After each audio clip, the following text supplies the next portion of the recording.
The primary and most important thing I got to say on this matter is as takes after. All the most courses up the mountain are fair strolling courses. I truly have to underscore this point. You are doing not require any specialized climbing or mountaineering abilities to induce to the summit. So you don't got to be a mountain climber. You fair got to be able to walk. Without a doubt, given the number of paraplegics and those in wheelchairs, indeed that expertise isn't basic. Dazzle climbers have felt their way to the best and amputee casualties have tottered and crept up to the beat.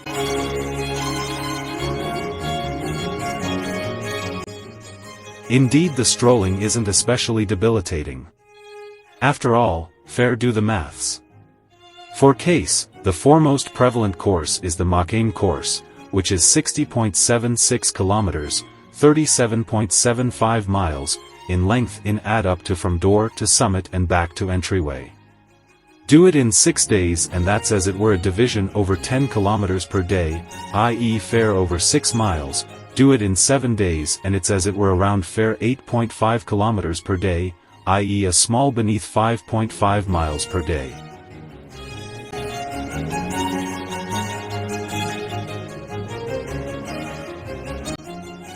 Don't be tricked into considering that getting to the beat is simple. You still ought to fight against the cold and fatigue. Most imperatively, there's the need of oxygen that's accessible to breathe at altitude and the complications, height affliction etc., that take after. Typically what defeats most climbers. Which is why we go into detail on this location, and indeed more so within the book, Almost Height Ailment, its indications, how to anticipate it, and what to do on the off chance that you get it. I would say that over 90% of individuals fall flat since of elevation ailment. The rest, well, wounds or other sicknesses without a doubt cause others to stop sometime recently they reach the beat. Disturbed stomachs can be common on Kilimanjaro. A need of wellness checks for a couple of individuals, in spite of the fact that not that numerous.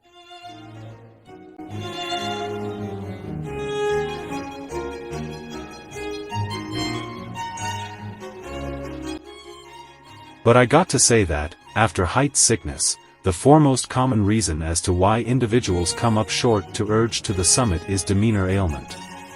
In other words, individuals fair donate up.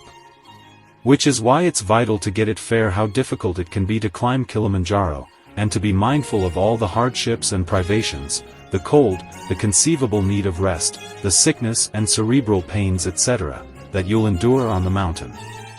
In the event that you're mindful of them, you'll be arranged for them, and, as such, you'll be less likely to grant up on the mountain. It is as it were coherent, in this manner, that in the event that you oversee to dodge elevation affliction, you'll stand a much way better chance of getting to the best. The real summit of Kilimanjaro, by the way, is known as Uhuru Crest.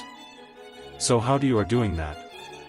Well, perusing our counsel Almost Height Sickness on this location and within the book will help. It too makes a difference on the off chance that you'll be able to go with a not too bad company, which is why we offer a part of information on this location around how to choose a trekking company. It is additionally why, within the direct book, we offer surveys of over 80 of the foremost noticeable companies working on the mountain, as well as the abroad operators that utilize them. Or in case you can't be bothered to study all that, at that point we do have our possessed trekking company, Kilimanjaro Specialists, which we accept ticks each box when it comes to being a secure, decently estimated and moral administrator. Other variables that will assist you get to the best. Take as many days as you'll bear to climb Mount Kilimanjaro, on a course with a tall victory rate. Treks regularly final 5 to 8 days, in spite of the fact that we consider 5 days to be as well brief, and unsafe. And so ought to you. Keep in mind, the longer you spend on the mountain, the more noteworthy your chances of getting to the summit. Pack a few warm dress and conventional boots, adhere to a preparing administration sometime recently you take off, eat and drink bounty when you're on the mountain. Which is the finest route up the mountain? As you'll know, there are 6 official ways driving up the slants of Kilimanjaro to the summit, which is called Uhuru Crest. Fair to recap, the courses are: the trails up Kilimanjaro. Maranga course, the most seasoned and prettiest course, and the as it were one where you rest in cabins and not tents. But it does have its drawbacks. Mashame course, the foremost well-known course on the mountain, but is it as well popular? Rongai course, covered up absent by the Kenyan border and hence frequently neglected. This can be a awesome course. UMBWE course, the calmest and slightest well-known course on the mountain. Which is fair one reason why we cherish it. Lemmasho course, extraordinary timberland, superb seas, breathtaking view, and an awesome chance of making the summit. Shira course, included here fair for completeness purpose, in spite of the fact that it's a street presently for crisis vehicles. So which path should you choose? It's a question I get asked an awful lot. The first thing to say is that all routes on Kilimanjaro are beautiful. So if you have been booked on a trek, and had no say in what path you will be taking, then don't despair. Because you should have a great time on a lovely route, whatever trail you end up taking. That said, there's no doubt that some trails seem better than others. Now I could go into a great detail about the relative advantages and disadvantages of each route. But to keep it simple, this is what I usually say. Of all the trails within the stop, my top choice course is conceivably the 8-day elective Lemmasho. Note that a few companies call this the Northern Circuit, but take care, as this title can allude to a few very different routes. It is, in my opinion, the course with the most excellent woodland for the primary day or so. It too has the most excellent seas and view once you take off the forest. It takes you absent from the swarms that are on a few other trails, choosing instep to want calm ways absent from the swarms and the commotion. And since it is the longest route, so it gives you more time to adapt, which it too has the most noteworthy victory rate of any on the mountain. On the off chance that you can't discover a company that bargains with this course particularly, at that point the standard Lemmasho course is sweet as well, in spite of the fact that this does have more swarms on it and the victory rate is marginally lower. See at our possess full circuit Umbwe course as well, it's extraordinary. What in case you can't manage an 8-day climb?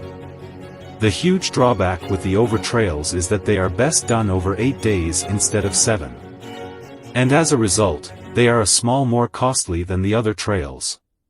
So in case you can't bear the time or cash for an 8-day climb, at that point my top pick 7-day way is Rongai.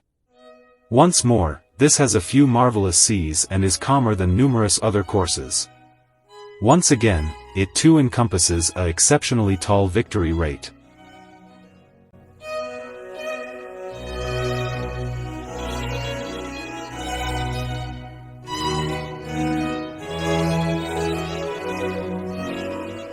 Finally, if even a 7-day adventure is too expensive, then the best 6-day option is Makaim. It's overcrowded at times but it's cheaper and has, for a 6-day hike, a good success rate for getting people to the summit. Though not as good as the 7 or 8-day choices, of course. Of course, this is just my personal opinion and there are advantages with all the routes. If you don't want to sleep under canvas, for example, then the Marangu route is the best choice. Why? Well, because it's the only one where you sleep in dormitories. Or if you want a more adventurous experience, I think the Umbwe trek is perfect, quiet, steep and spectacular. So when is our favorite time to climb? We like trekking at any time on Kili. But if I was pushed into saying what 2 months I like best, I would have to say March and October. There are 2 main reasons for this. 1. The weather is usually good and the skies are often clear during these months. 2.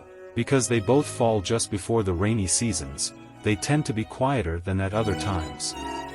Trekkers tend to be worried that the rains will come early, so avoid these months. But in our experience, the rains are more likely to fail altogether than arrive early. As a result, the mountain is usually emptier and quieter, yet the weather is still lovely. Of course, occasionally the rainy season does arrive early, such as in October 2019, when the weather was dreadful. But these are the exceptions.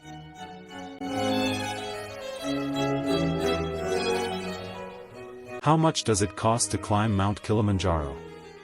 The cheapest way to organize a climb is to just turn up at the airport, get a taxi to Moshi or Arusha, and negotiate with the companies there. But you need to have confidence in your bargaining skills, and, at the risk of sounding like a salesman, it's a good idea to have a copy of our book. In it we tell you what to look out for, and what should be in the contract that you sign. Read it, and you're in a better position when you haggle. If you book in Moshi, then you can, just possibly, get a Kilimanjaro trek starting at about $1,000. Of course, at this budget I cannot guarantee the reliability or honesty of the company concerned. But I can guarantee that their treatment of porters will be terrible, and the wages they pay desultory. So we urge you to think of the bigger picture, and spend more on your trek, to stop this exploitation. Because most decent companies will charge at least double the price above, i.e. around $2,000 for a standard trek on the Makame route. And it's not unusual for some companies to charge $3,000 or even $5,000 per person for a trek.